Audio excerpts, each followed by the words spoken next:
Hello बच्चों, let's see the question. The question says, why is glycolysis considered one of the first metabolic pathways to have evolved? Option number 1, it relies on fermentation, which is characteristic of Archaebacteria and Eubacteria.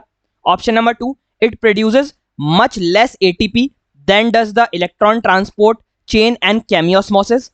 Option number 3, it relies totally on enzymes that are produced by free ribosomes, and bacteria have only free ribosomes and no bound ribosomes. Option number 4, it is nearly universal, is located in the cytosol and does not involve oxygen. The key concept of this question is glycolysis. Glycolysis को one of the first metabolic pathways, जो सबसे पहले evolve हुआ होगा, ऐसा क्यों माना जाता है कि ग्लाइकोलिसिस ही ऐसा रहा होगा? पहले ऑप्शन में कि ये फर्मेंटेशन पर रिलाई करता है, जो कि कैरेक्टरिस्टिक है आर्चीबैक्टीरिया और यूबैक्टीरिया का। ये स्टेटमेंट इनकरेक्ट है with reference to one of the first metabolic pathways. देखिए, बैक्टीरिया फर्मेंटेशन करता है, bacteria is involved in fermentation.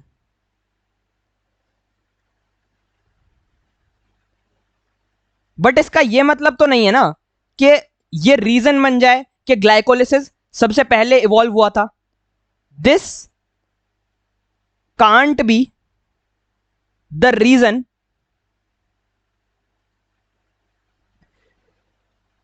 stating that glycolysis was one of the first metabolic pathways. ये इसका रीजन नहीं बन सकता।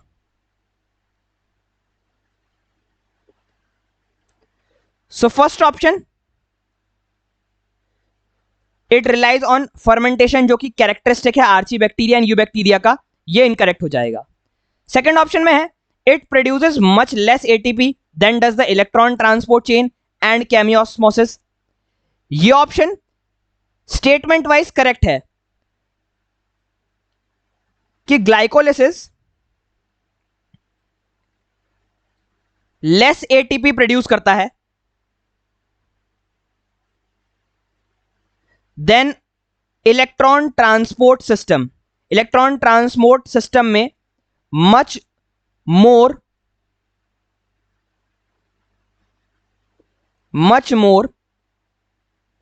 एटीपी प्रोड्यूस्ड एज कंपेयर्ड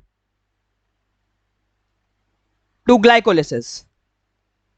ये statement correct है, but this again cannot be the reason कि ग्लाइकोलिसिस सबसे पहले इवॉल्व हुई होगी। सो सेकेंड ऑप्शन भी इनकरेक्ट हो जाता है, क्योंकि ये करेक्ट असर्शन नहीं दे रहा है इस स्टेटमेंट के लिए। थर्ड ऑप्शन में, it relies totally on enzymes that are produced by free ribosomes and bacteria have only free ribosomes and no bound ribosomes.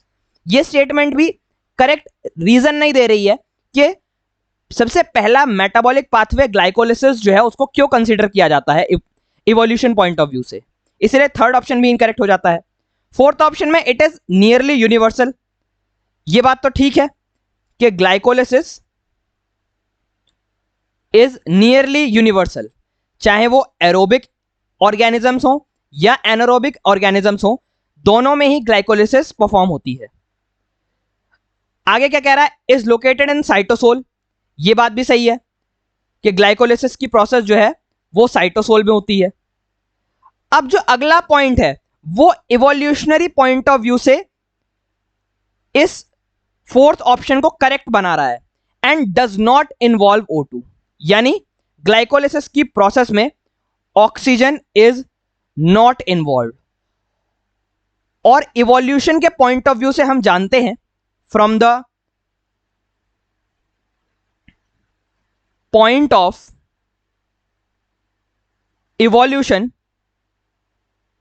हम ये जानते हैं कि अर्थ का जो अर्ली एटमॉस्फेयर था, अर्थ का early atmosphere, that was anoxygenic. Anoxygenic मतलब नो ऑक्सीजन प्रेजेंट। अब उस एनवायरनमेंट में जो रहने वाले ऑर्गेनिजम्स होंगे उन्हें भी तो एनर्जी चाहिए होगी। अब वो एनर्जी कैसे प्रोड्यूस करें? The energy produced by organisms living on earth in an oxygenic environment, ऐसा एनवायरमेंट जिसमें कि ऑक्सीजन नहीं है,